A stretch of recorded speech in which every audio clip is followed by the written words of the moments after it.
The morning after the condolence casserole stopped coming, Leonora Whitfield stood in front of the mirror in Cecily Drummond's guest room and did not recognize the woman looking back at her. It was not grief that made her a stranger to herself.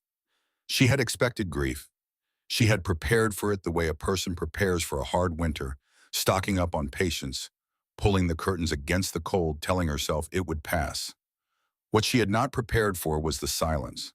Not the silence of an empty house, but the silence of a woman who had spent 40 years being necessary and had woken one morning to find that no one needed anything from her at all.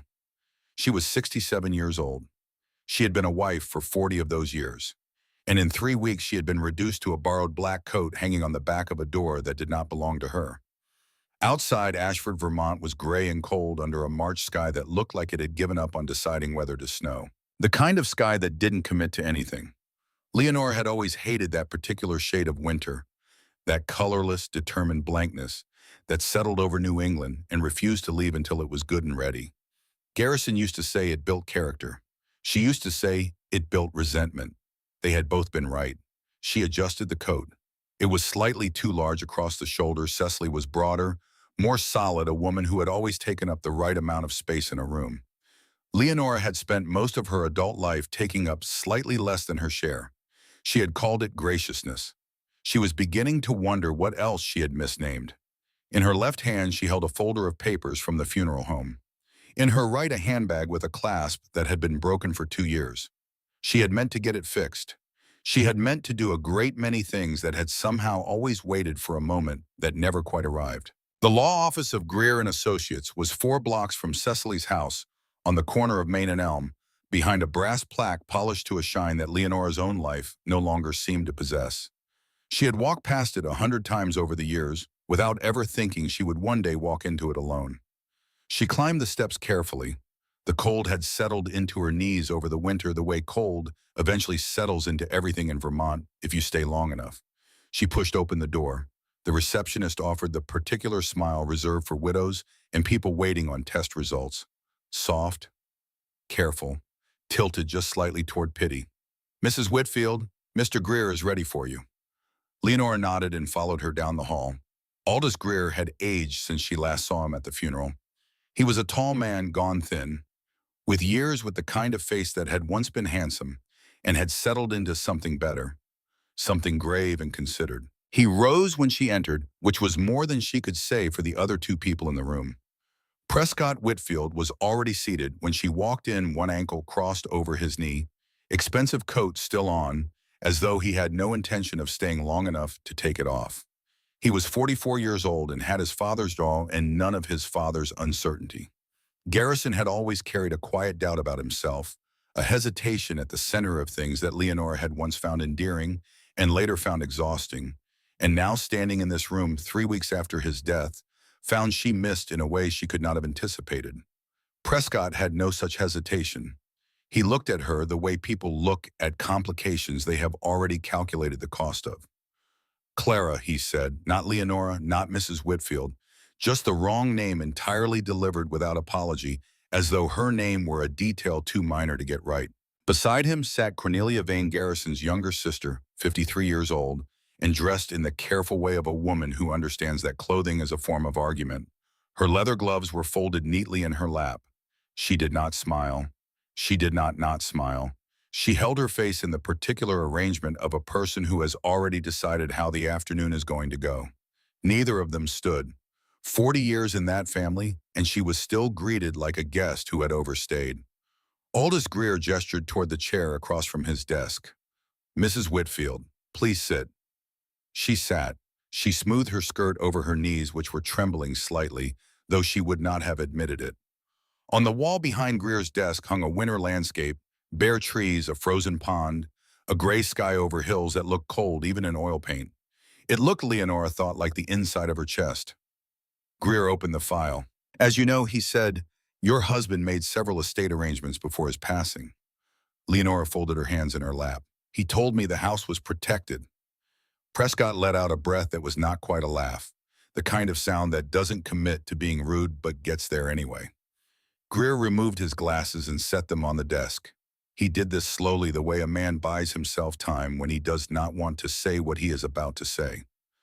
The primary residence was transferred into the Whitfield Family Trust in September of 2022, 18 months before your husband's passing.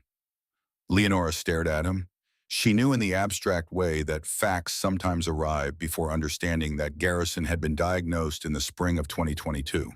A diagnosis that had come quietly, as Garrison did most things without announcement, without drama, with the particular silence of a man who had spent his life keeping certain rooms locked.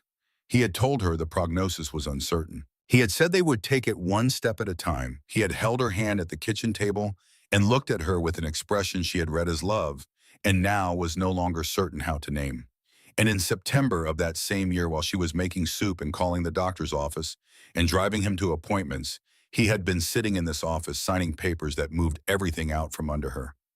Transferred to whom, she asked. Cornelia answered before Greer could. To the proper heirs. The room went very still. I lived in that house for 40 years, Leonora said. Her voice was soft, not weak, soft the way water is soft before it finds the crack in the stone. Prescott shrugged. One shoulder, the minimum. You lived there because Dad allowed it. Greer shot him a look. But the damage was done. Allowed it. As though she had been a tenant in her own life.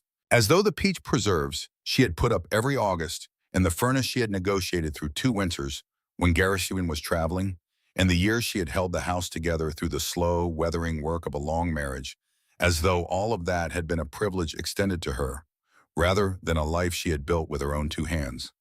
She felt it like cold water poured down her back. Not anger, not yet. Something quieter and more dangerous than anger. The particular feeling of a woman who has just understood something she cannot understand. Greer continued, his voice lower now, more careful. There are also investment accounts which were reassigned prior to your husband's death. Certain personal effects have been designated to family members as listed in the attached schedule. Leonora looked from Greer to Prescott to Cornelia. She waited for someone to say it was a mistake, a misunderstanding. A cruelty so obvious it would correct itself the moment someone in the room acknowledged it. No one did. And me, she asked, what was left for me? Greer reached into the file. He slid 2 things across the desk toward her, a small ring of keys and a single folded document. There is one remaining asset devised solely to you, he said. Prescott smirked. It was a small expression. Controlled. The smirk of a man who has been waiting for this moment and has the discipline not to enjoy it too visibly. Cornelia lowered her eyes, but not before Leonora caught the satisfaction there, brief, bright, quickly hidden, like a coin dropped into a pocket. Leonora unfolded the paper. It was dense with legal language, parcel numbers, township records, acreage descriptions, structure, classification codes. The kind of language designed to describe the world in terms that make it harder to feel. Then one phrase snagged in her mind like a thread on a nail. Improved woodland lot with dwelling. A dwelling, she said. Greer nodded carefully. A house, old. It no longer appears on current municipal maps. The property is located in the mountain area outside Hartwell Ridge, approximately 40 minutes north of Ashford.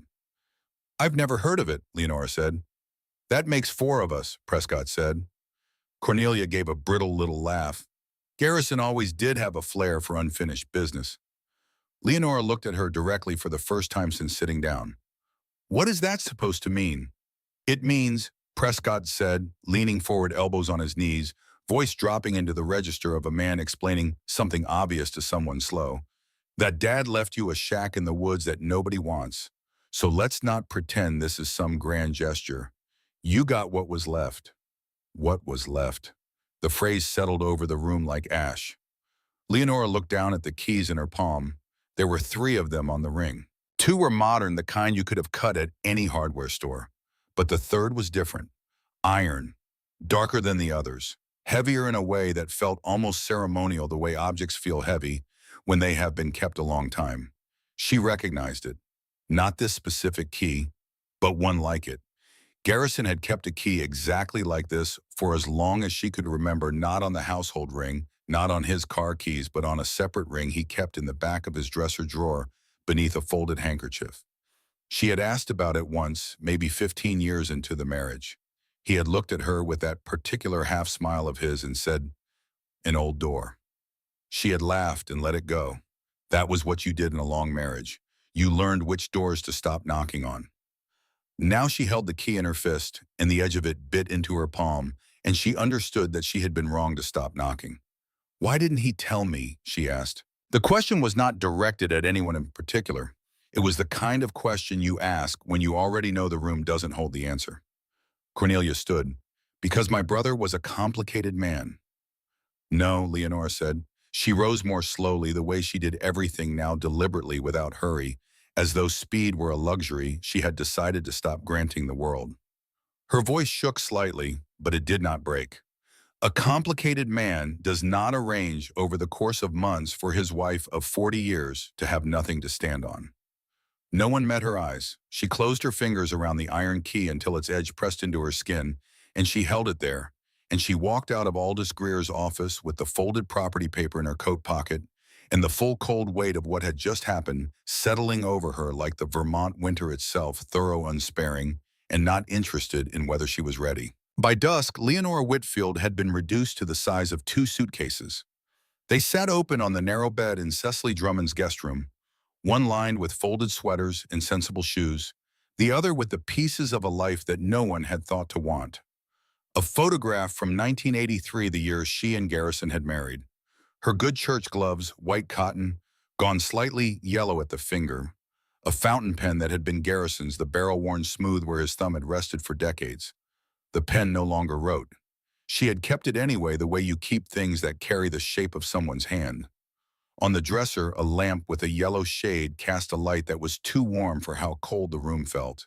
It made everything look almost civilized, like grief with good lighting, like loss arranged for company. The guest room was tidy and kind, the way Cecily herself was tidy and kind, practical, without sentiment, offering what it could and making no promises it couldn't keep. There was a quilt at the foot of the bed in shades of blue, a small window that looked out onto a bare yard where a bird feeder hung empty. Leonora sat on the edge of the bed and did not unpack any further. 1 week ago, she had still believed that widowhood would at least leave her with walls that remembered her. The kitchen where she had canned peaches every August, the smell of sugar and vinegar and something sweeter underneath. The back hallway where Garrison used to cough in the mornings, that low, persistent sound she had complained about for 20 years, and now would have given almost anything to hear again. The back porch where she had sat through 1 recession and 2 of Garrison's surgeries in the long, quiet middle years of a marriage that had stopped being romance sometime in the 1990s and had become something else, not lesser, just different. Weather, sometimes gentle, sometimes the kind that stripped paint. She had told herself during all of those years that endurance was its own form of love, that staying and staying steady was a choice she had made and remade every morning. And she had believed it. She had believed it completely. Now she sat in someone else's guest room and wondered if the tragedy was not that she had been deceived, but that she had been so thoroughly believed in her own certainty. Her phone rang just after 7. Harriet Farrell, of course. Harriet lived 4 blocks from the church and had the blunt particular efficiency of a woman who had survived 2 difficult marriages and had come out the other side with no patience for anything that wasted her time, including euphemism. "Well," Harriet said by way of hello, "what did the lawyer say?" Leonora looked at the iron key on the nightstand. She had set it there when she came in, and she had not been able to stop looking at it since. It sat on the wood like an object that was waiting to be useful and had been waiting for a very long time. "He said the house was never really mine," she said. Silence on the line. Then Harriet exhaled a sound like a decision being made. "Prescott and Cornelia. I always said they smiled too quickly at funerals." Despite herself, Leonora felt something loosen slightly in her chest. Not laughter, not quite, but the shadow of it. "Harriet, where are you staying?" "With Cecily, for now." "For now," Harriet repeated. "That is a cruel phrase at our age." Leonora closed her eyes. "Garrison transferred everything before he died. The house, the accounts, nearly all of it, into a trust. 18 months ago, while we were," she stopped. "While we were what?" "While she was driving him to appointments. While she was cooking things he could still eat. while she was sitting up with him at 2 in the morning and holding his hand through the hours that felt like walls closing in, while I thought we were managing it together. My God, he left me one thing. Leonora looked at the folded property papers she had set beside the key. A house, in the mountains somewhere outside Hartwell Ridge. I've never heard of it, never seen it. It doesn't even appear on current maps. A cabin. I don't know, it says improved woodland lot with dwelling. Whatever that means. Harriet was quiet for a moment, an unusual thing. Harriet was not a quiet person. When she went silent, it meant she was actually thinking, which was somehow more alarming than when she spoke. Sell it, she said finally. And Leonora almost said yes. It was the practical answer, the sensible answer, the answer of a 67-year-old woman with 2 suitcases and a broken handbag clasp, and a great deal of good reason to stop chasing things into mountains. But her eyes stayed on the iron key. I can't, she said, because of the money. No, her voice was quieter now, because I don't think he left it to me by accident. After the call, she opened the photo album she had packed, without thinking, the way you pack things in the first hours after loss, reaching for what your hands know to reach for before your mind can intervene. She turned the pages slowly. There she was at 26, standing beside Garrison outside the church on the afternoon they were married. Both of them thin and bright-eyed and slightly stunned, the way people look when they have just made a promise larger than they fully understand. Garrison's hair was dark then, before the gray came in. He had the kind of face that looked better as he aged, the angles sharpening the softness, settling into something more considered. She had loved his face. She had loved it for 40 years without ever tiring of it, which she had always considered remarkable, and which she now considered an entirely different kind of evidence. There was a photograph from Thanksgiving, 1993. The dining room of the house on Sycamore. Prescott, at the far end of the table, already wearing the careful distance he had perfected by then, not hostile, just absent, as though the room were a place he was visiting, rather than a home he belonged to. Cornelia half in frame, turning away. And Garrison in the center, his right hand resting on Leonora's shoulder. He was looking at the camera. She was looking at him. She had always thought of that gesture, his hand on her shoulder, as affection, as warmth, as the public version of the private tenderness they shared in quieter moments. Now she looked at it again, his hand on her shoulder, not his arm around her, not his face turned toward hers, his hand placed with care on the top of her arm. She had called it dignity, his sparing use of affection in public. Now she wondered what else she had been naming for him.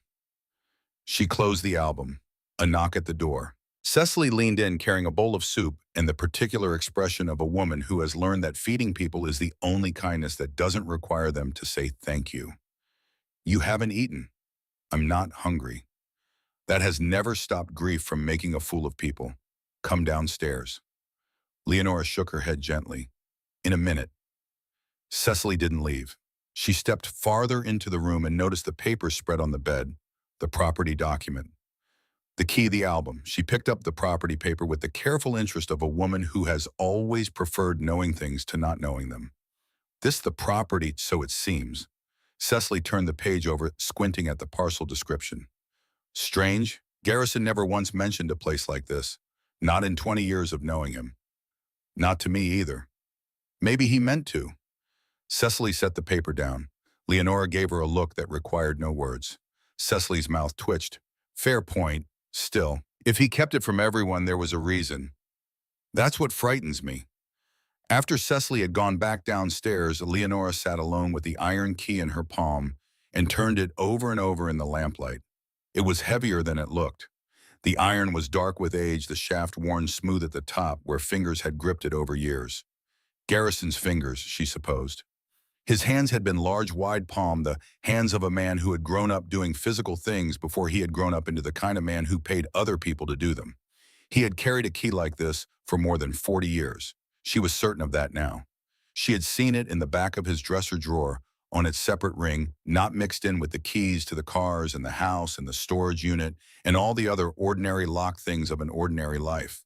Separate, private, unreachable by the ordinary logic of their shared days. She had asked about it once, only once. It was, she calculated now, sometime around 1998, 15 years into the marriage. A Sunday morning she had been looking for a cufflink and had pulled open his drawer, and there it was. Dark iron on its own ring, old in a way that the other keys were not. "What does that one open?" she had asked. He had been standing at the closet, his back to her. He paused. She could see the slight shift in his shoulders, the adjustment that happens when a person recalibrates their answer before giving it. "An old door," he said. He didn't turn around, and she had laughed because it was such a Garrison answer, dry, complete, designed to satisfy the question without feeding it. She had put the key back and found the cufflink. And they had gone to church, and she had not thought about it again for years. She had been wrong about so many things. She rose from the bed, took the property paper, and slipped the iron key into the pocket of her coat, which still hung on the hook by the door. She felt the weight of it against her hip, cold at first, then warming. She had not yet decided what she was going to do, but she understood, standing in that borrowed room with the lamp burning low and Cecily's soup going cold on the dresser, that she was no longer going to make decisions from the outside of things. She had spent 40 years making peace with what she was given. She was going to find out first what was actually there. 2 mornings later, Leonora stood on the steps of Greer and Associates at 8:30 with a wool scarf at her throat and the iron key in her coat pocket, and the particular composure of a woman who has made a decision she intends to keep. The March sky was pale and still over Ashford, the kind of morning that held its breath. Aldous Greer met her at the door in a heavy overcoat and driving gloves. He looked older than he had 2 days ago in his own office, which Leonora supposed was what happened to men who had spent their careers standing at the edge of other people's consequences and were finally being asked to step a little closer. "Mrs. Whitfield." "Leonora," she said, "if you don't mind." He held the door of his old sedan open for her without comment, and they drove north out of Ashford, past the hardware store, past the diner where she had eaten breakfast with Garrison on the last ordinary Saturday of her life, past the white steeple of the church rising above the bare tree line. Then the paved road bent upward, and the trees thickened on both sides, and the world got quieter in the way it does when you leave the places people have agreed to maintain and enter the places that have been left to their own logic. For the first half hour, neither of them spoke. Snow still held in the shadows of the pines, dull and gray and stubborn, the kind that lingers in Vermont long after it has been forgotten everywhere else. Twice, Leonora saw the end of a long gravel drive, disappearing into the trees, a mailbox, the far-off suggestion of a roof. Then nothing again but forest and stone, and the quiet that deepens the farther north you go. Finally, Greer cleared his throat. "I should tell you I knew of the property on paper. Never in practice." Leonora turned to look at him. "You never went there?" "No," he kept his eyes on the road. "Your husband was very specific. The parcel was to remain entirely separate. No survey revisions, no access unless legally required, no contact with the property on his behalf or mine. He was very clear about that." "And that didn't strike you as unusual?" It was not quite a question. Greer was quiet for a moment. "It did," he said, "but lawyers spend a great deal of their lives standing beside other people's oddness. You learn to recognize the difference between secrecy that will hurt someone and secrecy that is simply private." "And which did you believe this was?" Another pause, longer this time. "I told myself it was the second kind," he said. "I'm no longer certain that was honest."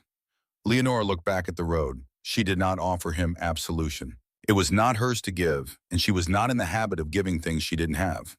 After another mile, Greer slowed the car and turned onto what was barely a road at all, 2 worn tracks in the earth wide enough for a vehicle separated by a ridge of dead grass and frozen mud. Branches scraped the sides of the sedan, roots pressed up through the ground and rocked the car with each yard forward. The trees pressed in close on both sides, and the light came through them at a low angle, pale and thin, and Leonora gripped the folded property paper in her lap and felt absurdly as though she were crossing into somewhere that had been waiting. Then the trees opened. She did not expect what she saw. She had prepared herself for dilapidation, for the particular sadness of a structure that has been left alone too long, the collapsed porch, the caved roof, the windows gone dark and blind. She had prepared herself for disappointment, which was what you did when you had been disappointed enough times. You prepared yourself in advance and got it over with. But the house that stood in the clearing is not what she had prepared for. It was large, larger than she'd imagined. Not a cabin, not a hunting lodge, A proper house, 2 stories built of timber and fieldstone, with a steep roof and a wide front porch, and the proportions of something that had been built with intention. Time had weathered the wood to a deep gray brown, and vines climbed one of the 2 chimneys almost to the top, and the paint on the window frames had gone completely. But the house did not look abandoned. It looked withheld. That was the word that came to her as she stepped out of the car into the cold mountain air and stood looking at it with one hand resting on the car door. Not abandoned, not forgotten, withheld. As though it had been deliberately kept from the world by someone who intended to keep it. Well, Greer said quietly from behind her, there it is. Leonora didn't answer. She walked forward. The front walk was half buried under moss, but the stones beneath were still, even still, set with care. The porch steps were solid under her weight. Up close, she could smell cedar and cold earth and the faint, sweet ghost of old wood smoke still living in the timber. She could smell age itself, not rot, but the specific density of time accumulated inside walls. She drew the iron key from her coat pocket. Up here in front of this house, it looked different than it had on Greer's desk or in the lamplight of the guest room. It looked older, less like an object and more like an answer, like something that had been waiting to be returned to its context. She fitted the key into the lock. It turned without resistance, not stiffly, not with the grinding protest of a mechanism long unused. It turned with the clean, immediate ease of something that has been kept ready. That unsettled her more than if it had jammed. The door swung inward with a sound, a long, slow exhalation of wood against wood, as though the house itself had been holding its breath. Cold air met cold air, inside and outside exchanging the silence they had each been keeping. Leonora stepped into the foyer. Dust lay over the floorboards in a fine, even layer undisturbed. The light came through lace curtains at the narrow windows, yellowed with age, still hanging, still holding their shape in pale, soft bars that fell across the floor and revealed the dust and made it look almost delicate, like something spread with care rather than neglect. To her right, a parlor, a stone fireplace with a mantel of dark wood. 2 armchairs upholstered in faded green fabric positioned toward the hearth at the angle of people who have sat there together. A piano against the far wall draped in a linen sheet that had gone the color of old paper. To her left, a dining room, a long table of dark wood, 6 chairs, 5 of them pushed in neatly, one pulled back at a slight angle as though the person who had risen from it had intended to return. "Do you want me to come in?" Greer's voice from the threshold behind her. Leonora looked ahead. "No," a pause. "I'll be just outside." She moved deeper into the house.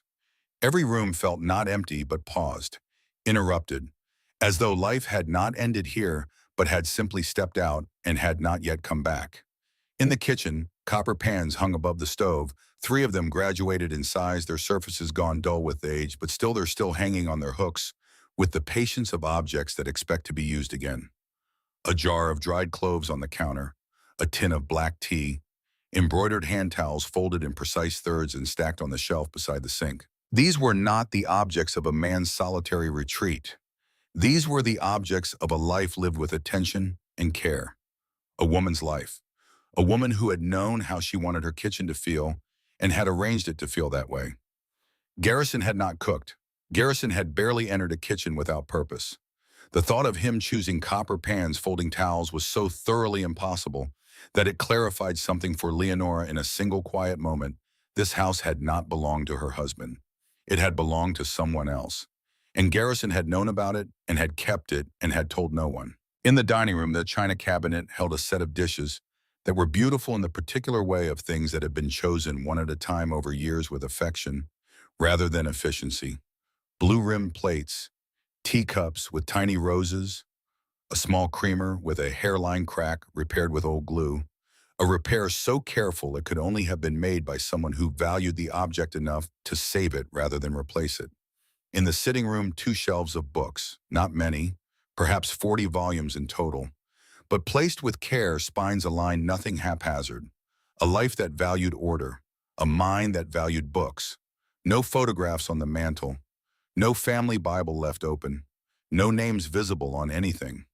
It was a house scrubbed of identity, a house from which all the identifying marks had been deliberately removed, leaving behind only the texture of a life, its habits, its preferences, its care, without the name of the person who had lived it.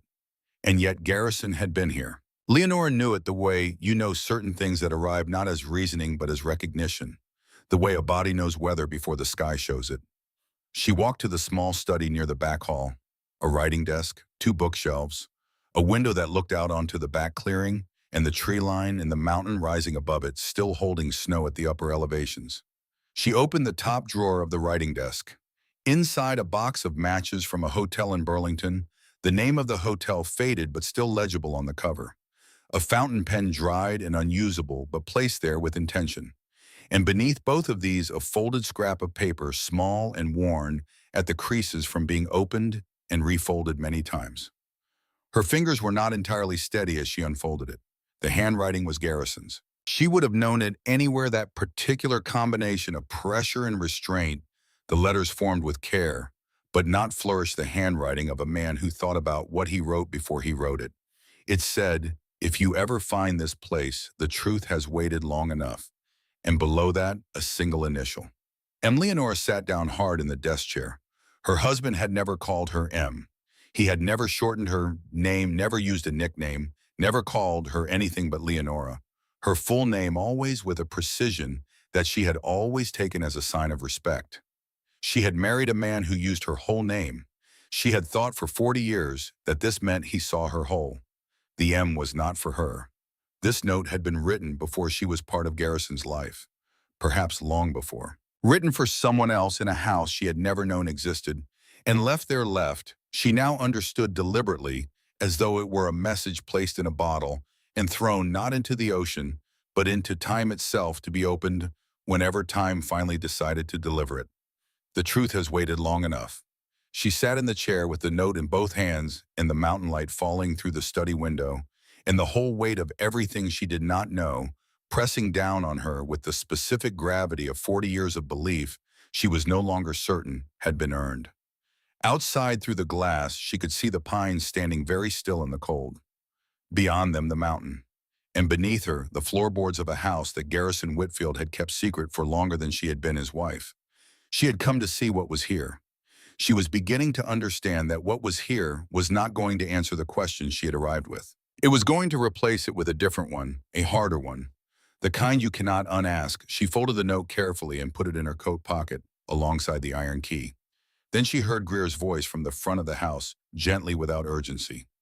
"Leonora, the light is going." She stood. She straightened her coat.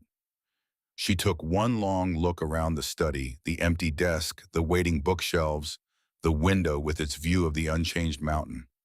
She was not done here. She had barely begun. But she had found in this room, in this chair, with this note in her pocket, one absolute and irreducible certainty.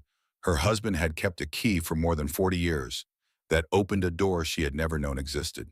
And the message behind that door was not meant for her. And the house behind that door was not empty, in the way that empty things are empty, but full of the presence of someone whose name she had never heard in 4 decades of marriage, whose taste and habits and careful repairs and chosen objects occupied every room of this place. She walked back through the house toward the front door, her footsteps raising the fine dust from the floorboards as she went, leaving marks in the layer of time that had settled here, breaking the stillness that had been kept for God knows how many years. She stepped out onto the porch into the cold mountain air. Greer stood by the car, hands in his coat pockets, his face turned toward the tree line with the expression of a man giving a woman the privacy of her own discoveries. He turned when she came out. He looked at her carefully. "We should go back," he said, not as a directive, as an offering. Leonora went down the porch steps. She stopped on the front walk and looked back at the house, at the 2 stories of timber and stone, at the vines on the chimney, at the lace curtains behind the dark windows. At the door she had just come through, which had opened so easily as though it had been waiting its entire life for someone to use the right key. She was coming back. She had not yet decided how or when or with what exactly she intended to do. But she was 67 years old, and she had just lost every material thing she had spent 40 years building, and the only thing her husband had left her was a house full of evidence of a life he had never told her about. She was going to find out what he had hidden here. She was going to find out why.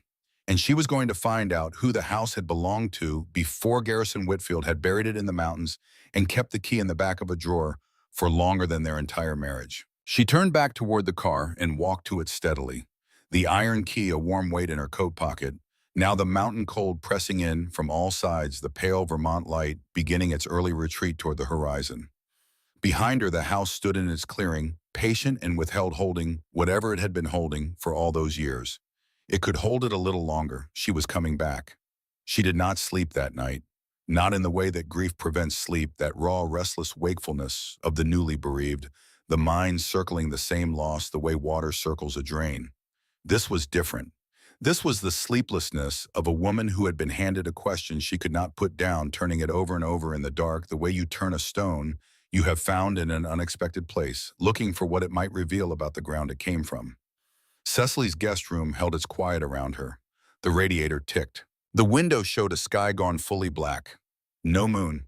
The kind of dark that settles over Vermont in March, like a second winter laid on top of the first. Leonora lay on her back with the iron key on the nightstand beside her, and the folded property paper, and the note, that small, worn, devastating note, and she looked at the ceiling and thought about the word aloud. You live there because Dad allowed it, thought him. Prescott had said it without hesitation, the way people say things they have believed for so long that the belief has hardened into fact. But the word had not left her. It had lodged itself somewhere below her sternum and stayed there, pressing quietly the way a splinter presses, not agony, but constant and impossible to ignore once you have become aware of it. She had allowed herself to be allowed. That was the thing she kept returning to in the dark, in the quiet. She had spent 40 years making herself useful, making herself agreeable, making herself into the kind of woman who kept a long marriage running through the sheer sustained effort of not requiring too much. She had done it with grace. She had done it with genuine love most of the time. But she had done it, and somewhere along the way she had confused endurance with equity and called the whole arrangement a life. She was still thinking about this when the first gray light came through the curtains at 5:30, and she gave up on sleep entirely and made herself coffee in Cecily's quiet kitchen and sat at the table with the letters she had not yet opened and the key and the note and began to sort through what she knew. She knew Garrison had kept a house in the mountains for more than 40 years. She knew the house was not his, it had been someone else's, had been lived in by someone else, bore the marks of a woman's presence in every room. She knew he had kept a key to it on a separate ring for the entirety of their marriage and had deflected her single question about it with 3 words and a half smile and the assumption that she would not push. She had not pushed. She had been wrong about that too. She knew there was a name she had never heard in 40 years of marriage. Evelyn Crane. Written on envelopes in handwriting that matched the penciled annotations in the poetry book upstairs. Careful, slanted, thoughtful, the handwriting of a woman who read with attention, and she knew that Garrison in his own hand had written the word keep in the lower corner of that envelope. Not her name, not a date, just that single instruction added later in a slightly different ink, as though he had come back to the letters after time had passed and made a deliberate choice to preserve them. That word told her more than almost anything else she had found in that house. She made a second cup of coffee. She put on her coat. She drove north alone before Cecily was awake. The road to the house was easier to find the second time.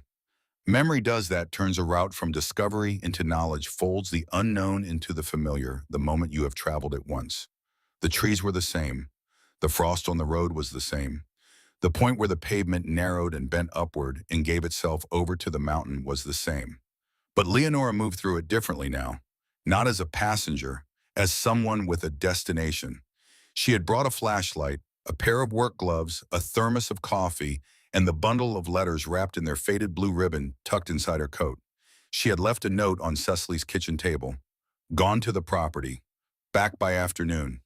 Don't come. She had meant that last part with full affection. The iron key opened the door with the same quiet surrender as before. She stood in the foyer for a moment, letting the house settle around her.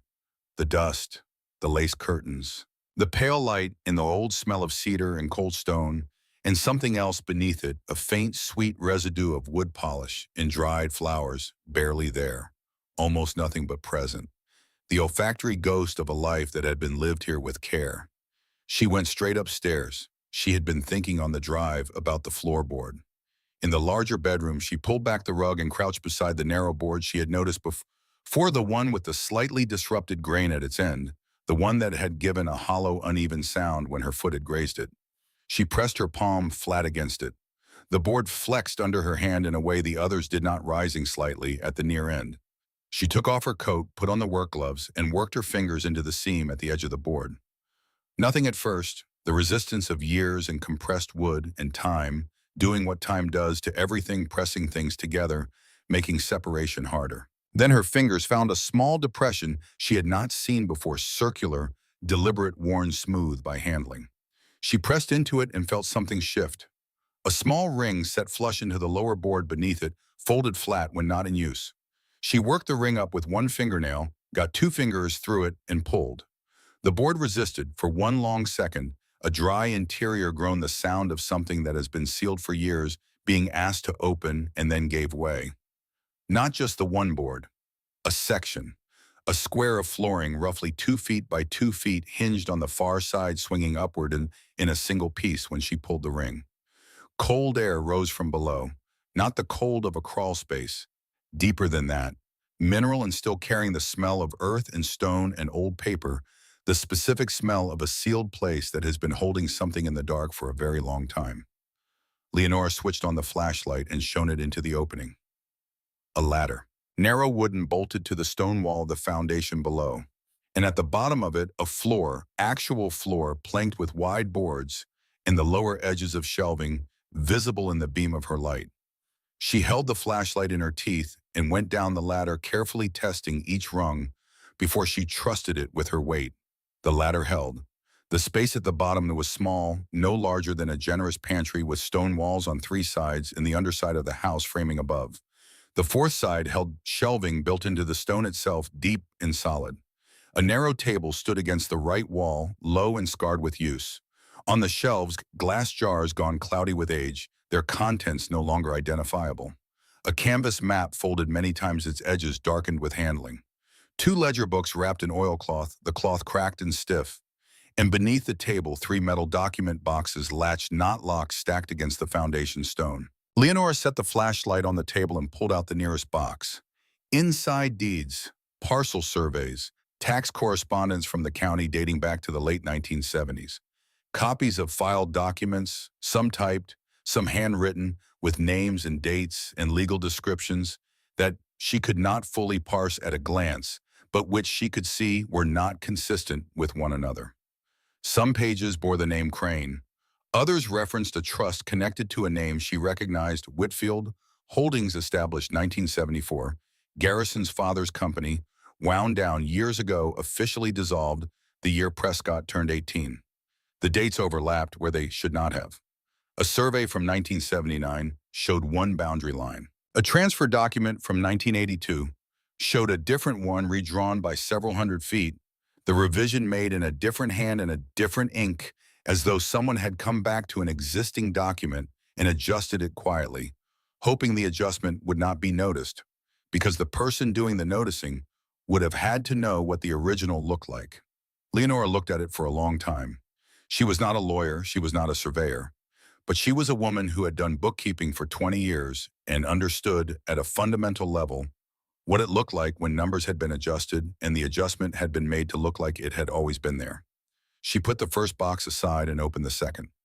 Photographs, a stack of them, loose black and white, mostly with a few early color prints from the 1970s. The house in summer, the porch in full light, flowers in window boxes she hadn't noticed were still there, weathered to nothing. The yard cleared and tended nothing like the moss and encroachment of now. And a woman, several photographs of the same woman, dark hair pinned up in the style of the late 1970s. Not tall, but with a quality of stillness that the camera had caught without diminishing. In one photograph, she stood at the porch railing with her arms resting on the wood and her face turned partly toward the camera, not quite smiling, as though the camera had caught her in the middle of a thought she was not ready to share. In another, she sat on the porch steps in summer light with a book open in her lap, looking up as though someone had just called her name.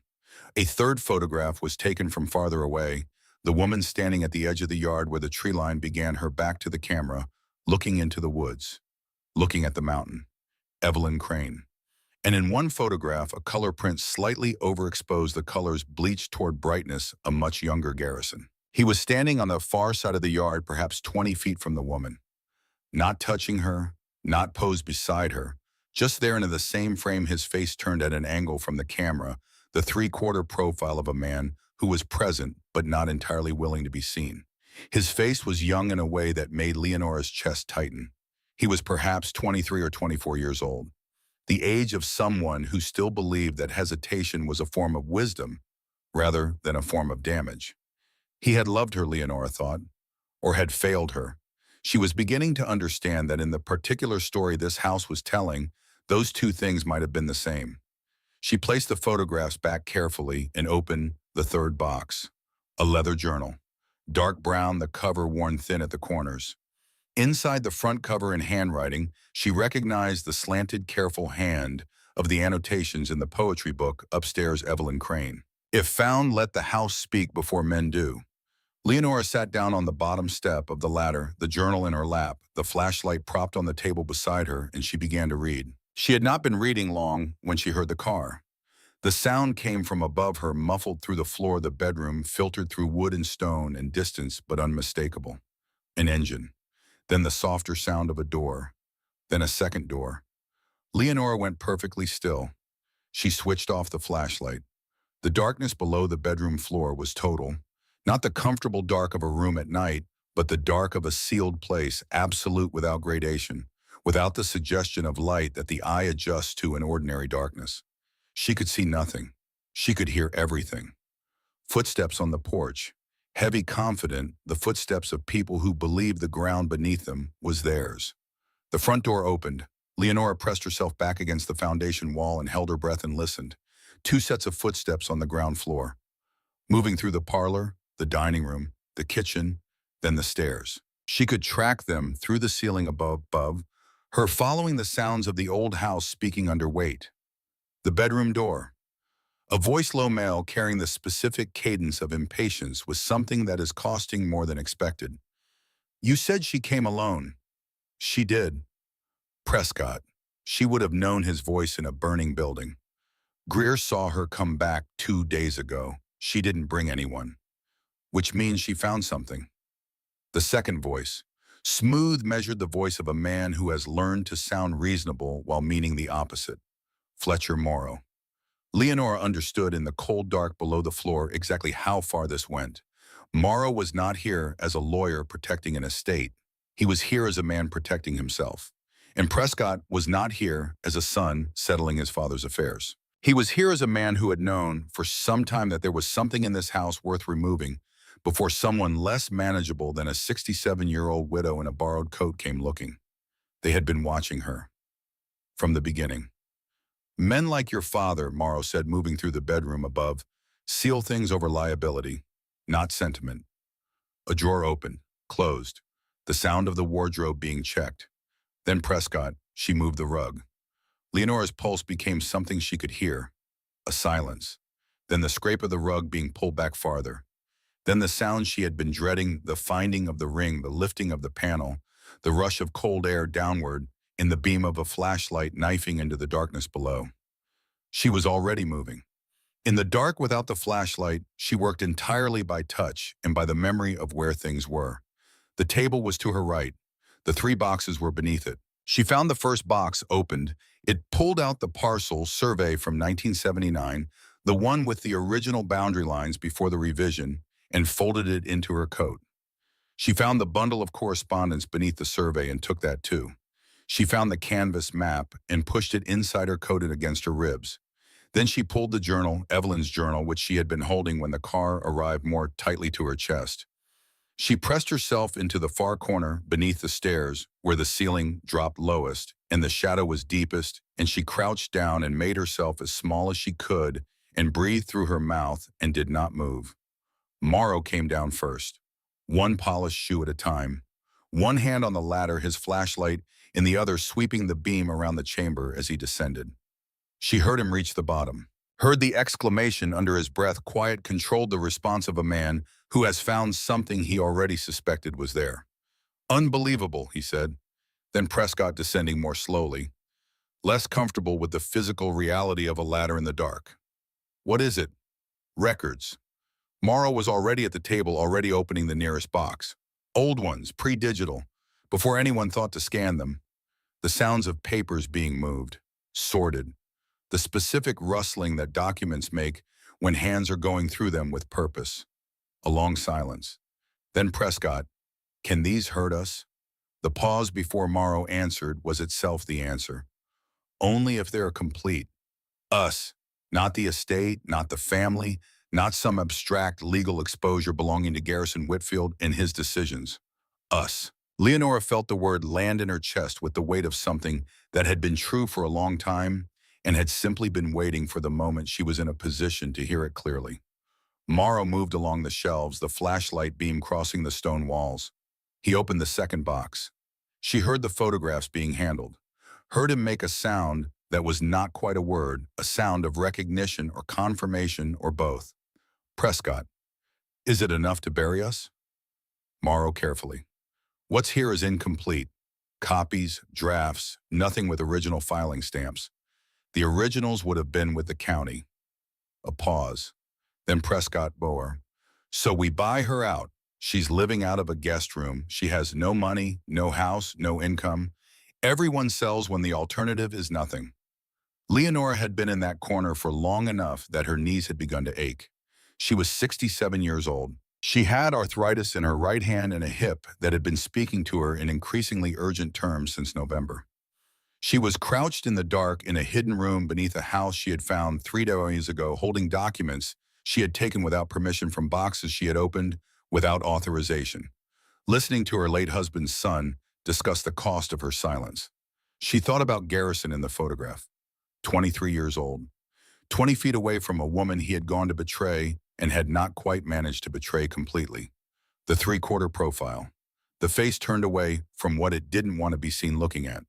She thought about 40 years of Sunday mornings and winter repairs in the particular quality of his hands on her shoulder in the Thanksgiving photograph of 1993. She thought about the word aloud, and then she thought about Evelyn Crane's journal pressed against her ribs and the line on the inside cover, "If found, let the house speak before men do." Evelyn Crane, she said from the darkness, was not folklore.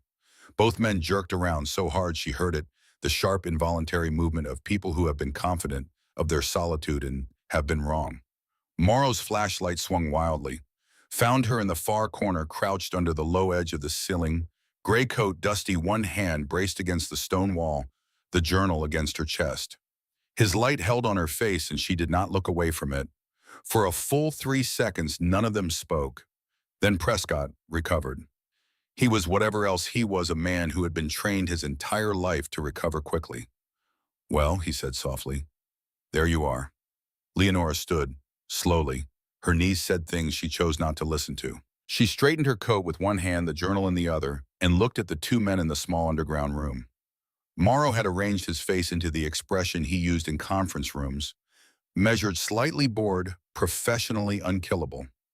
"Mrs. Whitfield, I think it would be wise not to, ma'am. You followed me," she said. "We came to assess the property on behalf of the estate.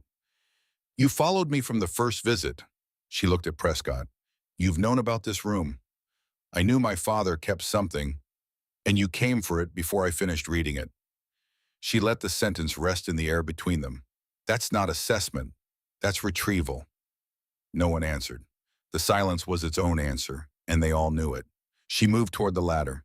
They stepped back, not because she asked them to, but because she moved with the particular authority of someone who has stopped waiting for permission to take up space. She climbed the ladder with the documents against her chest and the journal under her arm, and came up through the floor of the bedroom into the thin gray light of the winter morning, and she stood on the wide boards of the old floor and breathed the cold air of the room above, and felt something in her chest that was not triumph. It was too quiet for triumph, but was adjacent to it. Something like the feeling of solid ground after a long time without it. Morrow came up behind her, then Prescott. They stood in the bedroom doorway and she turned to face them. "You had no right to come into this house," she said. "This property is under family review." "No." She was very calm. "It was left to me, in a legal document signed by your father and witnessed by a notary." Whatever you may have arranged regarding everything else, this one thing was left to me, which means you have come into my property without permission to remove documents from a room you did not know I had found. Morrow shifted into the register he used when things were going wrong, but not yet catastrophically so. Mrs. Whitfield, let's all step back from the emotional context here and look at what we actually have. Old papers in a basement, incomplete records, copies without filing stamps. None of this constitutes, then why are you here? She looked at him with the directness of a woman who has run entirely out of patience for being managed. If there's nothing here, why did you follow me? Why did you come back before I could finish reading? Morrow opened his mouth, closed it. Prescott tried a different angle. He moved his voice into something that was almost gentle, almost conciliatory, the tone of a man who has learned that reason works better than force on women of a certain generation. Look, my father was an old man at the end. Guilt does things to people, makes them dramatize the past, assign significance to things that were really just ordinary decisions made under pressure a long time ago. You don't need to take this on. What I'm taking on, Leonora said, is what he left me. He left you an old house and a collection of, he left me the truth. Her voice did not rise. It went in the other direction, lower, quieter, with the specific weight of a sentence that has been arrived at from a long distance. He left it here because he knew it wouldn't survive anywhere else. He knew it wouldn't survive in your hands. He knew it wouldn't survive in Morrow's. He left it here because this was the one place neither of you would come looking unless I led you to it. Prescott's jaw tightened. You don't know what you're talking about. No, she said, and now something in her voice shifted, not to anger, but the particular steadiness of a woman who has just stopped pretending. For 40 years I didn't. That was the arrangement. She walked past them, through the doorway into the hall, down the stairs. Her feet found each step with the steadiness of purpose. Behind her, she heard them following, not to stop her, not anymore, but with the reluctant momentum of men who have lost control of a situation and have not yet decided what to do about it. In the front hallway, she stopped and turned back one last time. Prescott was at the top of the stairs. Morrow just behind him. You should both understand something, she said. I buried my husband 3 weeks ago. You will not frighten me with what you found in that room, because what you found in that room was already mine. And you will not buy my silence because I am 67 years old with nothing left to lose and a great deal left to say. She turned and walked out of the house into the cold mountain morning. That night, she locked Cecily's guest room door for the first time since she had arrived. Not from fear, from the need to be alone with what she was carrying. Not just the documents, not just the journal, but the full accumulated weight of the day and the day before that, and the 40 years before that, and the single worst understanding she had arrived at somewhere on the drive back from the mountain with the stolen papers inside her coat, and the March light going amber in the rearview mirror. She spread everything on the bed, the original parcel survey, the correspondence, the canvas map unfolded now showing the land as it had actually been measured before someone with access to the filed copies had decided that precision was inconvenient. Evelyn's journal, the bundle of letters still tied in their faded blue ribbon, and the envelope she had brought from the hidden room but had not yet been able to open, the one she had found beneath the letters in the second document box tucked against the wall of the volume rather than stacked with the others, as though it had been placed there separately, deliberately last. On the front of the envelope in Garrison's handwriting, for Leonora, if I failed in life, read this after the house is found. She had held this envelope since the morning. She had carried it inside her coat for the entire drive home. She had set it on the bed and looked at it while she ate crackers and drank tea and sat in the yellow lamplight and listened to the house creak around her. She had not been able to open it, not yet, because she knew with the certainty that comes when you have been married to someone for 4 decades and have learned the specific grammar of their evasions, that whatever was inside it was going to be the last thing Garrison Whitfield ever said to her, and it was going to be the truest thing, and she was not ready for true things to stop arriving. She opened it now. The pages inside were covered in Garrison's handwriting, more pages than she expected, the lines slightly uneven, the pressure inconsistent in a way that told her he had written this over time, rather than in a single sitting, returning to it, adding to it, revising the way he could not revise the actual events, but could revise his account of them, choosing words with the care of a man who knew he would not be there to explain them. She read slowly. He wrote about 1980. He had been 23 years old and working nominally for his father's company. Whitfield Holdings was not at that point primarily a property concern. It was a general business entity with interests in timber equipment and rural land, the kind of enterprise common in Vermont in the post-war decades built by men who had come back from one thing and needed to build another. His father, Edward Whitfield, had been a man of local standing, not wealthy by national standards, but consequential by the standards of a small Vermont county, which meant that his preferences were generally accommodated by the people whose job it was to accommodate such things. The Crane family had owned a parcel of land in the Hartwell Ridge area since the 1940s. Eleanor Crane, Evelyn's mother, had inherited it from her own mother, who had purchased it with the insurance money from her husband's death, and had built the house on it with the help of neighbors over 2 summers. The Cranes were not prominent. They were not politically connected. They were women, 2 generations of them, living on land they had paid for and maintained without assistance and with considerable care. In 1979, a timber survey had reassessed the value of land throughout the region. The Crane parcel, with its mature hardwood growth, had suddenly become significantly more valuable than it had been the previous year. Edward Whitfield had noticed. And Edward Whitfield had decided with the calm confidence of a man who had never been told that his noticing did not automatically confer entitlement, that the situation could be arranged. What followed was not dramatic. It was administrative. That was the thing Leonora thought, reading through the pages with her hand pressed flat against her sternum.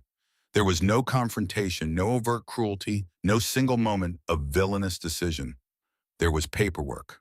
There were delays in filing. There were boundary revisions submitted to the county office where a man named Gerald Oates, now decades dead, had processed what he was given without looking too closely. There were legal expenses manufactured and served on Eleanor Crane, enough to consume the resources of a woman living alone on modest means. There were continuances and deferrals in the quiet grinding machinery of a system that moved easily for people who knew how to move it and barely moved at all for people who didn't. Eleanor Crane died in 1982 before the matter was resolved. She died having lost most of the acreage and believing in the last months of her life that the house at least was safe, that Garrison Whitfield, who had come to her as a young man his father had sent, and who had looked at her with an expression she had described to her daughter as not entirely comfortable with himself, had promised her that the house would be kept separate, kept off the revised maps held intact. Eleanor had died believing that promise would be kept. Evelyn had spent the subsequent years believing the same thing and then not believing it, and then believing it again in a different form, believing that eventually Garrison would do what he had said he would do, that he would correct the record, restore the boundary, enter the true documents into the county's files. She had believed this because he had given her reason to believe it. He had visited. He had corresponded. He had expressed repeatedly his intention to act. He had not acted. He had married Leonora instead, in the spring of 1983, and Evelyn Crane had written him letters through 1983 and into 1984, letters that began with requests and moved through questions and ended finally in a kind of exhausted dignity. Not accusation, not pleading, but the clarity of a woman who has run out of room to misunderstand what she is being told by someone's continued silence. Evelyn had died in 1986. She was 41 years old. Garrison had kept his promise only in the smallest possible way, the one thing he had been able to bring himself to do, the minimum version of the commitment he had made, and then unmade and then made again too late. He had kept the house off the maps. He had paid quietly for its maintenance. He had hired a man from outside the county twice a decade to make the repairs that time requires the last time. As Leonora had suspected in 2014, when the porch railing had been replaced and the foundation checked and the window frames reseated in their jambs. He had done this anonymously through a shell account his own accountant had not known the purpose of. And he had kept the letters, the photographs, the journals, the documents in the hidden room. He had kept everything that Evelyn had kept in that house, everything she had assembled over the years, as evidence of what had been done and who had done it. He had not destroyed it, which would have been the practical choice. He had not entered it into the public record, which would have been the right choice. He had done something in between. He had preserved it, sealed it, hidden it inside the thing it documented, and waited. Leonora turned to the last page. She had thought reading the earlier pages that she understood where the letter was going. She had thought the ending would be an apology, a confession, the standard architecture of a man trying to make peace with his own history before his history ran out. But Garrison had never been a man who did the expected thing, even when the expected thing would have served him better. The last paragraph said, "I watched you for 40 years, Leonora. I watched you hold things together that were not your responsibility to hold. I watched you give grace to people who had not earned it, and patience to situations that did not deserve it. And I watched you do all of this without complaint, without calculation, and without any expectation of return. I do not have the right to call what I feel for you love given what I am telling you now. But I want you to know that I chose you for this, not for the marriage which you deserve far better than I gave you, but for this house, for Evelyn, for what needs to be done.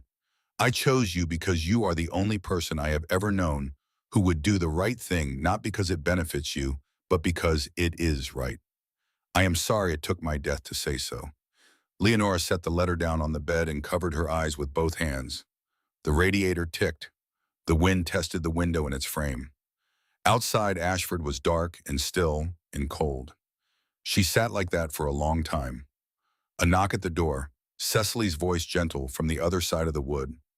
"Leonora, are you all right?" Leonora lowered her hands. She looked at the papers spread across the bed, the survey, the letters, the journal, the photographs, the canvas map, and Garrison's letter lying there with its last paragraph face up under the yellow lamp. "Come in," she said. Cecily entered and stopped inside the door, taking in the papers, the open boxes, the general evidence of a woman who has been sitting with a large truth and has not yet decided what to do with it. "So it's worse," she said, not a question. "Yes," Leonora said, "but not in the way I expected." Cecily crossed to the chair by the window and sat down. She waited. That was one of Cecily's considerable qualities. She knew how to wait without the waiting becoming its own kind of pressure. Leonora told her, "Not every word, not every document, but the shape of it, Evelyn Crane. The land, the father, the administrative machinery of a legal theft conducted at low volume over years, and Garrison at the center of it, young and already divided against himself, making a promise he would spend the rest of his life not quite keeping and not quite abandoning." When she finished, Cecily looked at the letter on the bed for a long moment. "He chose you," she said. At the end, "He chose me," Leonora agreed, "to clean up what he couldn't." She looked at the window, dark and reflective, showing her the room rather than the night outside. "He told me I was the only person he knew who would do the right thing simply because it was right, after 40 years of marriage." She let the weight of that settle. He never said it while he was alive. He never once in 40 years said, "Leonora, you are the person I trust with the things that matter most." "Would you have believed him?" Cecily asked. Leonora thought about this honestly. "I don't know. Maybe not. I had gotten used to being useful. I might have looked for the price tag." Cecily was quiet for a moment. Then, "What are you going to do?" Leonora looked at Evelyn's journal on the bed, the leather cover worn thin at the corners. The handwriting on the inside cover, if found, "Let the house speak before men do." She picked it up. She held it the way you hold something you have decided to carry. "I'm going to take it to the county records office," she said. "I'm going to sit down with whatever they have on file and compare it to what's in this room.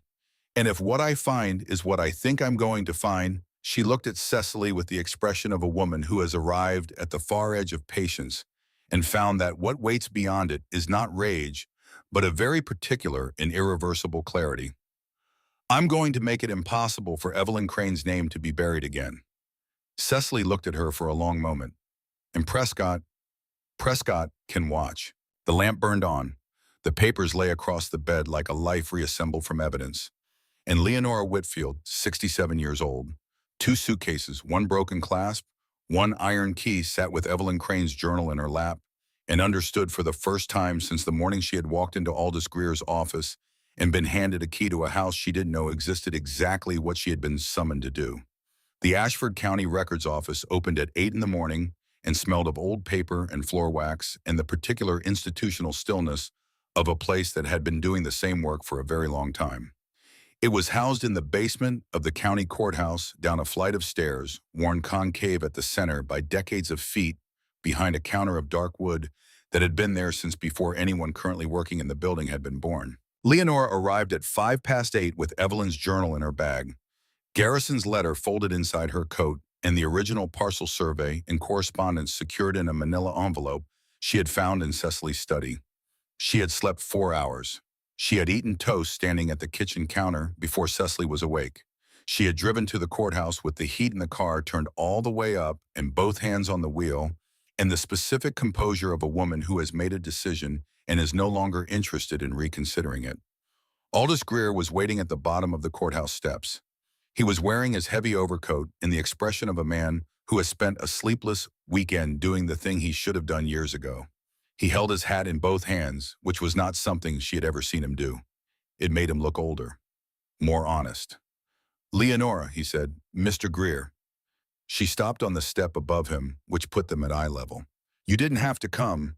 I spent the weekend reviewing everything you brought me." He looked at her steadily. "Russell Whitfield Morrow did not inform me that he had gone to the property. I want you to know that." "I know. It shames me that it happened under the name of this firm." She looked at him for a moment. "It shames me that it happened to a woman named Evelyn Crane who deserved better from everyone involved, including you." He held her gaze. "Yes," he said. "That is correct." She went down the last step and he fell into pace beside her, and they walked into the county records office together. Bernice Odom had worked the records counter at Ashford County for 31 years. She was a compact woman in her early 70s with reading glasses on a beaded chain and the organized efficiency of someone who had long since made peace with the fact that she knew where everything was and no one else did. She acknowledged Leonora and Greer with a nod that suggested she had been expecting something of this nature, if not this specific shape. Greer spread the original parcel survey on the counter. Bernice leaned over it without touching it, the way archivists lean over things close attentive, not yet committed. "This is the 1979 survey of the Crane parcel," Greer said, "commissioned by the county assessor's office following the timber revaluation." Bernice looked at it. Then she went to the flat files behind the counter without being asked and came back with the county's copy of the same survey. She laid it beside Leonora's. The two documents were not the same. The boundary lines diverged along the eastern edge of the parcel, a difference of several hundred feet, significant enough to represent a substantial portion of the original acreage. The county copy showed the revised line. Leonora's showed the original. They were dated the same year, filed within 8 months of each other, and they told entirely different stories about where the Crane land ended and what lay beyond it. Bernice removed her glasses and held them by one arm and looked at both documents without speaking for a long moment. Then she put her glasses back on and went to the ledger archive, which was shelved behind the counter in tall metal cabinets that had been there since the 1960s, and she came back with a transfer ledger from 1982. She turned to a specific page with the practiced ease of a woman who had indexed the contents of these cabinets in her own memory over 3 decades. She ran her finger down the page and stopped. "This signature block," she said. She tapped the page with one blunt finger. "It's missing a witness stamp. That stamp was required for all transfers above a certain acreage value beginning in 1981. New regulation. This transfer was filed in March of 1982. Greer leaned in. "It cleared without the stamp." "It cleared," Bernice said, "without the stamp." She reached for another ledger, turned more pages, stopped again. "And this one here," she pointed, "filed 2 months later. Different parcel number, but adjacent to the Crane land. Witness stamp is present. Same notary, same filing month." She looked up over her glasses. One filed correctly, one didn't need to be. Leonora stood very still. She had known reading the documents in the underground room that something was wrong. She had felt it with the instinct of a woman who had done bookkeeping for 20 years, that particular sensation of numbers that have been adjusted, presenting themselves as if they had always been that way. But feeling it and seeing it confirmed by a county records clerk with 31 years of institutional knowledge were two different things. "Can she request a formal records challenge?" Greer asked. Bernice looked at Leonora directly. "You can request a formal review, yes, on the grounds of procedural irregularity in the original transfer." She paused. "If the review finds what I think it's going to find, the county will have to re-examine the entire transfer sequence for that parcel. And the boundary revision. If the original survey can be authenticated, and this looks authentic to me, the revision would need to be justified.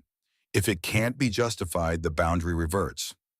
Bernice said this with the calm of someone who has seen larger things corrected and smaller things entrenched, and has learned not to predict which way it will go until it goes.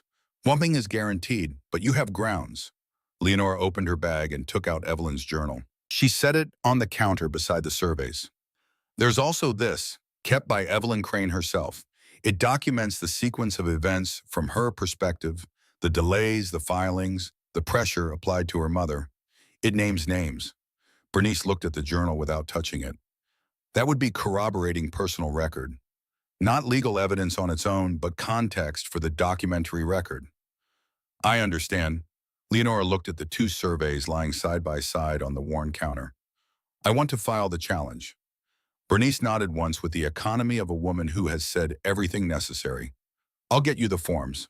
They had been at the counter for 2 hours, Fars, when the door at the top of the stairs opened and two sets of footsteps came down. Leonora did not turn around. She knew the sound of those footsteps by now, the weight and rhythm of them, the confidence that expressed itself even in how a man placed his feet on stairs. She kept her eyes on the transfer ledger Bernice had open in front of her and finished the sentence she was reading. Then she turned. Prescott Whitfield was wearing the camel coat. He always wore the camel coat when he meant to be taken seriously, she had noticed. It was his armor-expensive, well-fitted the coat of a man who understood that appearance was its own argument. Beside him, Fletcher Morrow had arranged his face into the expression he kept for situations that had not yet resolved in his favor, but which he still believed could be redirected. Neither of them had expected to find Greer there. Leonora watched Prescott register this information and file it away without letting it show on his face. He was very good at that. You're making a spectacle, he said. Not loudly, almost gently, the way you say something to a person you are concerned about rather than opposed to. Leonora did not stand. You came to make sure I would. Morrow moved smoothly to her other side. Leonora, no one is questioning your grief. No one is questioning how difficult the past weeks have been. But old property disputes are complicated. Records surface without context. Memories, other people's memories, people who are no longer with us, they distort over time. There's genuinely no reason to turn what is at its core a family matter into something public. It stopped being a family matter, Leonora said, when your client followed me to a property that was legally mine and entered it without permission to remove documents. Morrow's composure thinned by 1 degree. Just one. We were assessing. You were in my basement in the dark, Leonora said. Let's not dress it up. Bernice at the far end of the counter stopped pretending to file and stood with a folder in her hands and listened with the focused attention of a woman who has earned the right to witness things. Prescott set both hands flat on the counter. It was a gesture she recognized. She had seen Garrison do it when he was trying to be patient with something that was costing him patience. It was the gesture of a man who has decided to try reason one more time before trying something else.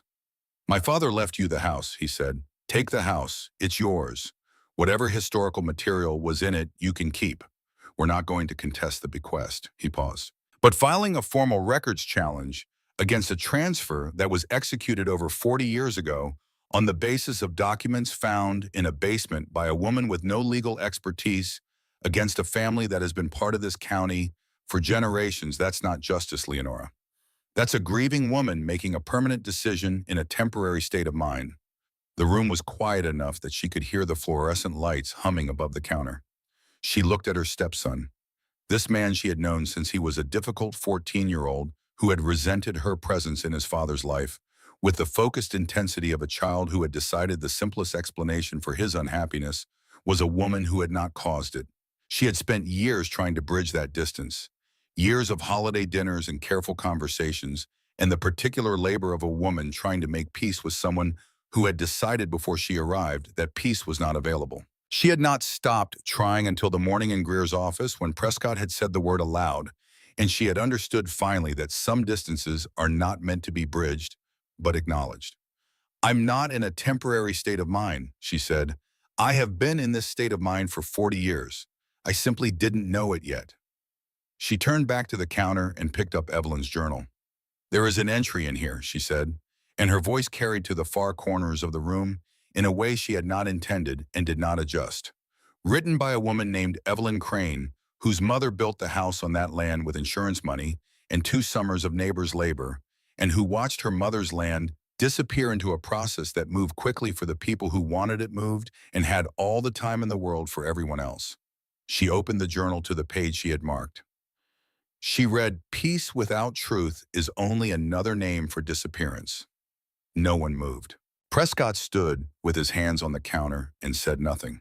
Morrow looked at the middle distance with the expression of a man recalculating. Bernice set down the folder she was holding. Greer beside Leonora was very still. Then Bernice cleared her throat. "Mr. Greer," she said into the silence, with the deliberate calm of a woman who has waited 31 years for the right moment and recognizes it when it arrives. "If Mrs. Whitfield wants to file a formal records challenge, the window is open.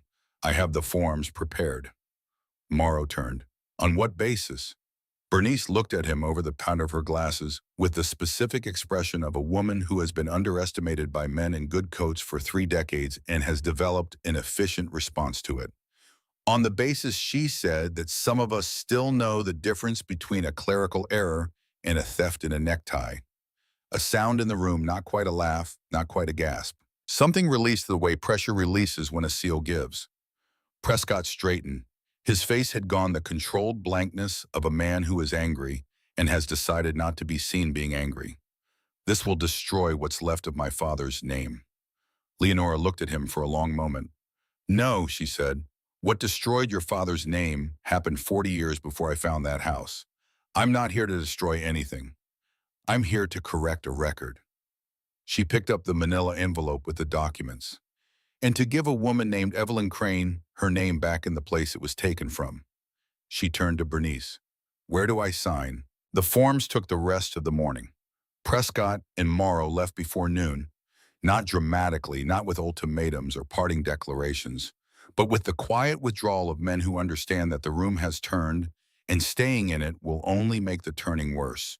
Morrow paused at the foot of the stairs and looked back at her once with an expression that was not quite readable, and then he went up and she heard the door at the top open and close. The challenge was filed at 11:47 on a Tuesday morning in March in the basement of the Ashford County Courthouse, witnessed by Aldous Greer and Bernice Odom, and no one else. It was not dramatic. It was paperwork. But then Leonora thought so had been the original crime. 3 weeks later, the offer arrived. It came in a cream envelope, thick and heavy stock, with a return address from a private real estate development group based in Burlington. The letter inside was professionally courteous and financially significant, a purchase offer for the Hartwell Ridge property, reflecting its potential value once the records challenge resolved the title question. The number was large enough that Leonora read it twice to be certain that she had not misplaced a digit. She was sitting at Cecily's kitchen table when she opened it. Cecily read the number over her shoulder and pulled out a chair and sat down without saying anything for a full minute. Then Leonora. "I see it. That changes things." Leonora folded the letter once and set it on the table. Outside the kitchen window showed a gray April sky and the first weak suggestion of green in Cecily's backyard. The bird feeder had been refilled. A chickadee was working at it with the focused determination of a creature that does not entertain doubt about what it is doing. Harriet called that evening. She had heard about the records filing through the particular channel that small Vermont towns use for information they have decided is worth carrying: the hardware store, the diner, the church parking lot after the 11 o'clock service. "How much?" Harriet asked. Leonora told her. A silence. "Take it," Harriet said. "Nora, you're 67 years old. Take the money, buy yourself something warm and quiet near the church, and let the lawyers argue about Evelyn Crane's acreage for the next 5 years without you in it." "I know," Leonora said, But if I sell it now, I am selling the one thing that made Evelyn Crane's name impossible to erase again. And I am selling it precisely because it became valuable when the truth surfaced." She looked at the folded offer on the counter. "Which means I would be making the truth into a transaction." Harriet was quiet for a moment. "Evelyn Crane is dead." "Yes," Leonora said. "She is, and I am not, which means I get to decide what happens next." She drove up to the house alone on a Saturday in April.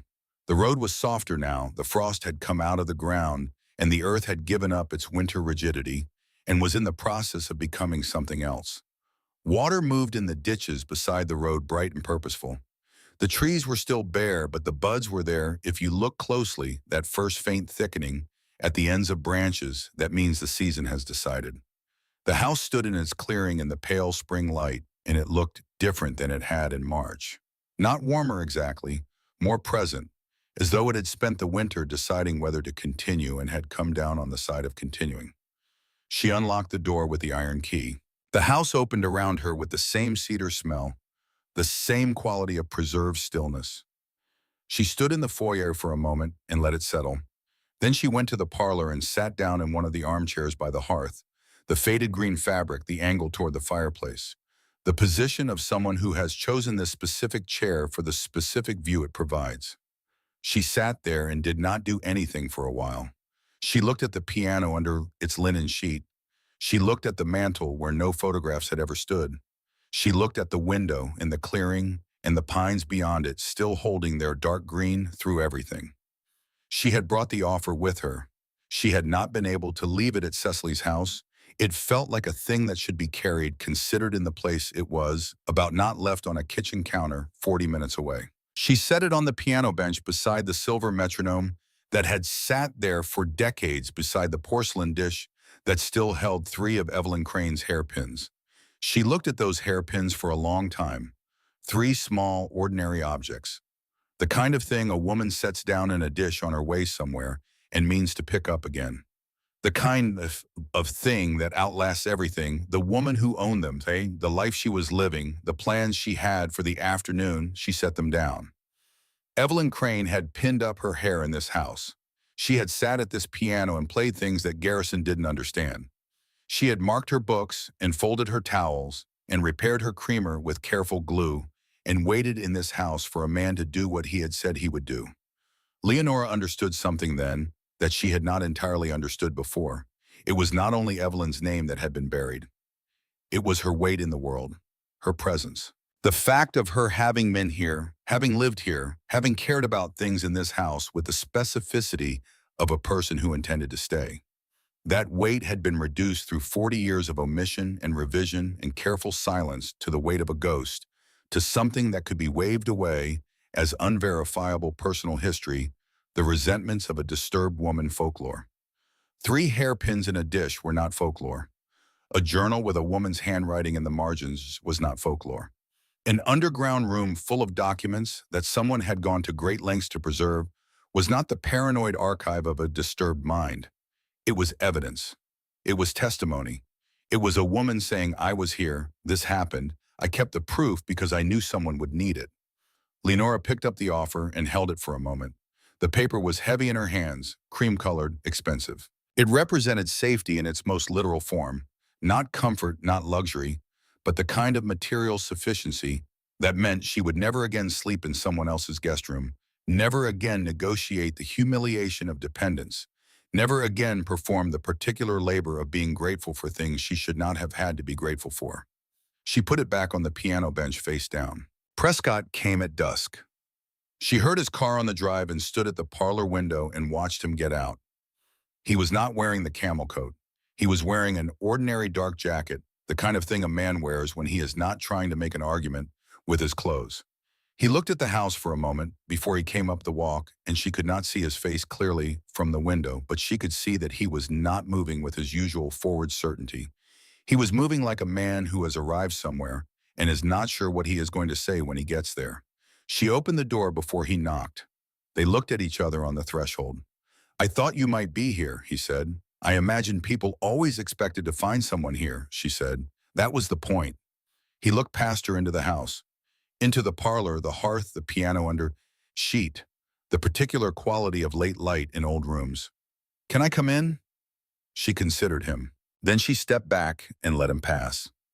He stood in the parlor with his hands in his jacket pockets and looked around in the way of a person who is seeing something for the first time and trying to understand how it fits into things they thought they already knew. He looked at the piano, at the mantel, at the 2 armchairs angled toward the hearth. The challenge is going to go through, he said. My lawyers are telling me not to contest the procedural finding. Too much exposure. He said this with the flatness of a man reporting facts, not offering concessions. The boundary revision will be set aside. The original acreage will be re-entered under the Crane title. I know, Leonora said, which means the property becomes worth considerably more. He looked at the offer on the piano bench. They gave you a number. Yes. You should take it. He turned to face her. You've done what you came to do. Evelyn Crane gets her name in the record. My father's decisions become part of the public file. The county acknowledges what happened. A pause. That's not nothing. No, she agreed. It isn't. Then take the money. You don't need to live in the consequences of something you didn't create. Leonora looked at him. Not with anger, she had moved past the version of this conversation that required anger. She looked at him with the patience of a woman who has had 40 years to study the particular way that men in her life had understood her and had found it consistently insufficient. I didn't create what happened to Evelyn Crane, she said. That's true, but I was built on it. My marriage was built on it. The house on Sycamore where I canned peaches every August and held that family together through every difficult season, that house was bought with money that had Evelyn Crane's land somewhere in its history. She looked around the room. I didn't choose that. But I'm here now and I know it, and that changes what I owe. Prescott's jaw tightened. What do you owe a dead woman? Not the woman, Leonora said. The truth of what happened to her and the next woman who ends up where she ended up. He looked at her for a long moment. Something moved behind his eyes, not softening, not quite, but a kind of adjustment, a slight recalibration, the way a person looks when they are being forced to admit privately that they had underestimated what they were dealing with. What are you going to do with it? He asked. She looked around the parlor, at the piano, at the two chairs, at the window and the clearing, and the mountain beyond it, the light failing now in long gold bars through the pines. I'm going to keep it, she said, for what it was denied the first time, to let it be what it was supposed to be. She looked at the piano bench at the offer lying there face down. And what it's going to be is a place for women who have run out of places. Prescott looked at her. That's what he chose you for, he said, not warmly, not with approval, but with the particular acknowledgement of a man who has finally understood something he had resisted understanding. Yes, Leonora said, it is. He left without the offer. She listened to his car back down the drive and turn onto the road and diminish into the silence of the mountain. Then she picked up the offer from the piano bench and carried it to the hearth. She did not burn it. She was not interested in drama. She folded it carefully in thirds and placed it in the inside pocket of her coat where it would stay until she found a suitable file to put it in, properly documented, properly declined, the way you document all decisions that matter. She sat down in one of the armchairs and looked at the cold hearth and the room going dark around her and listened to the house hold its silence. The records challenge resolved on the 14th of June on a Tuesday without ceremony. A letter from the county, 2 pages formal language, the specific bloodless prose of administrative correction. The 1982 transfer was set aside on procedural grounds. The boundary revision was invalidated. The original 1979 survey was entered as the controlling document. The acreage was restored to the Crane title, no surviving heirs, which meant a separate legal process. Aldous Greer was already navigating one that would take months and would result in a historical land trust that Leonora had proposed and Bernice Odom had agreed to serve on the board of. Evelyn Crane's name was entered into the Ashford County property record on the 14th of June, alongside her mother's name, Eleanor Crane, and the dates of their ownership, and a notation. Greer's suggestion, dry and precise, reading title restored following administrative review. Original entry voided. Fletcher Morrow left Greer and Associates in October and relocated to Florida, which Ashford discussed with the frank satisfaction of a small homeowner that has been waiting for a particular piece of news and has finally received it. Prescott Whitfield signed the final consent documents without comment and did not attend any of the subsequent proceedings. He did not apologize. He did not call. He sent through his new attorney a single written acknowledgement that the challenge had been resolved to the satisfaction of all parties, which was not true, and which everyone understood was not true, and which served in the particular grammar of men like Prescott as the closest thing to an apology the situation was going to produce. Leonora accepted it for what it was. The sign went up the first Saturday of September. A local carpenter named Holt, who had done the porch repair and the window reseating and had charged her less than the work was worth, with a directness that had moved her, set the post himself and hung the board, while Cecily supervised from the drive with the proprietary authority of someone who had not been asked for their opinion but considered it essential. The board was painted cream, the letters dark green. The Crane House, and beneath it in smaller letters, a place for women beginning again. Harriet had brought plants for the garden cuttings from her own yard, given with the brisk ceremony of someone conferring something important while pretending it is incidental. She had opined on the placement of every one of them with the thoroughness of a woman who has earned the right to opinions through decades of surviving things. Cecily came twice a week and maintained the fiction that she was helping with practical matters rather than simply being there, which was the most valuable thing she could have offered, in which she offered without acknowledgement. The first woman arrived in September. Winifred Passel Freddie, she said immediately with the reflexive preemption of someone accustomed to having her name mangled, was 62 years old and had been evicted from the duplex she had rented for 18 years when her son sold the building, without telling her until 10 days before the closing. She arrived with a rolling suitcase and a box of books and an expression of careful composure that Leonora recognized as the face a woman puts on when she has decided that asking for help is something she's going to do with dignity or not at all. Leonora showed her the room at the top of the stairs, the one with the view of the clearing and the pines and the mountain. She had put Evelyn's poetry book on the shelf. She had left the cedar chest at the foot of the bed. Freddie sat on the edge of the bed and looked at the room. "I'm not sure what I'm supposed to do next," she said. "I keep making lists. Job forms, housing applications, benefit paperwork. It feels like the asking never stops." "It doesn't," Leonora said. "Not for a while." "Does it get easier?" Leonora thought about this honestly.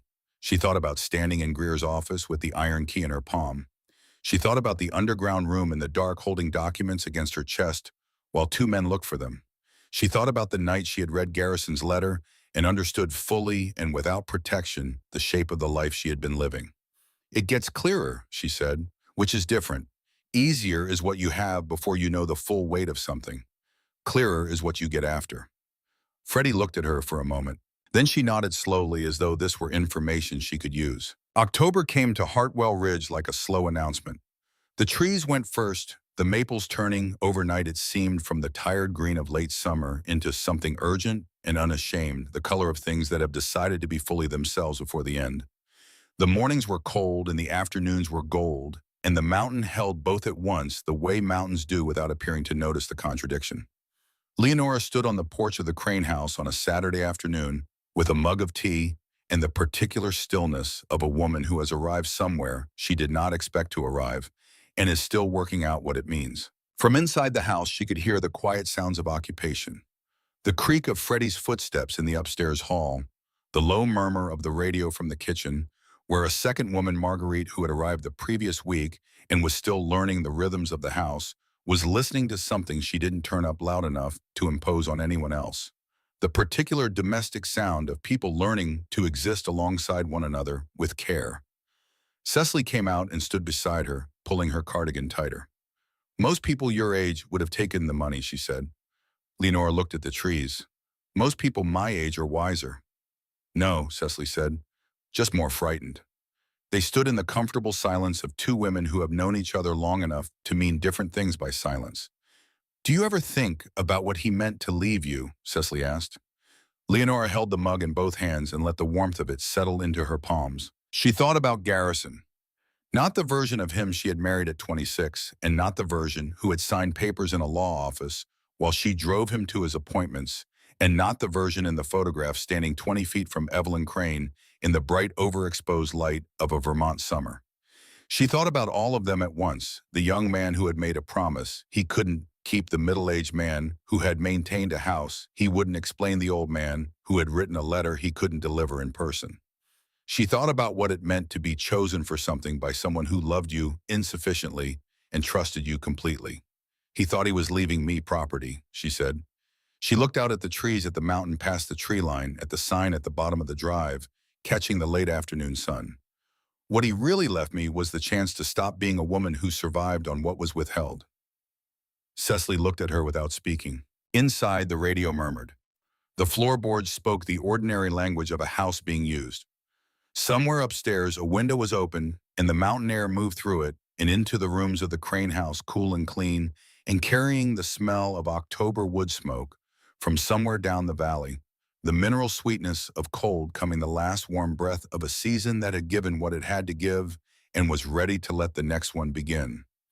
In the front parlor, Freddie Passell sat in one of the green armchairs by the cold hearth, the chair angled toward the fireplace, the chair that had been there long before any of them, that had held the weight of a woman named Evelyn Crane through the waiting years of her life. Freddie did not know this. She had chosen the chair because it felt like the right chair, which was Leonora had come to believe exactly how such things should work. On the piano bench beside her, closed but present, lay the poetry book with its cracked spine and its careful penciled annotations. The metronome stood on top of the piano silent. The porcelain dish sat where it had always sat, holding 3 hairpins that a woman had set down and never returned for, and which had outlasted everything the woman, the waiting, the years of careful silence, and which were still here, ordinary and specific, and entirely themselves on an October afternoon when the mountain was doing its annual and astonishing work of becoming. Freddie looked at the dish. She reached out and touched the edge of it lightly with one finger, not moving it, just acknowledging it was there. Then she opened the poetry book to the first marked page and began to read.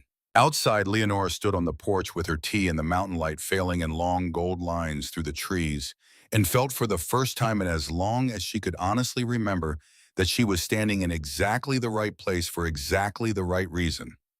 Not comfortable, not resolved in the way that easy things resolve, but grounded, present, in possession of the full weight of where she was and how she had come to be there and what it had cost, and not asking for any of it to have been otherwise, because it had brought her here to this porch, this mountain, this house that had waited so long to be what it had always been meant to be, a place that belonged to the truth. And outside, the fading light and the sign at the bottom of the drive, and the sounds of women making their careful way back toward themselves inside the walls of the Crane house. Leonora Whitfield held her mug with both hands and watched the mountain go dark, and felt rising in her chest, quiet and unhurried and entirely her own, the thing she had almost forgotten she was allowed to feel. Not grief, not anger, not the brittle satisfaction of a wrong made right. Something older than all of those. Something that had been waiting like the house itself for the moment when the right person finally came home to it. Peace.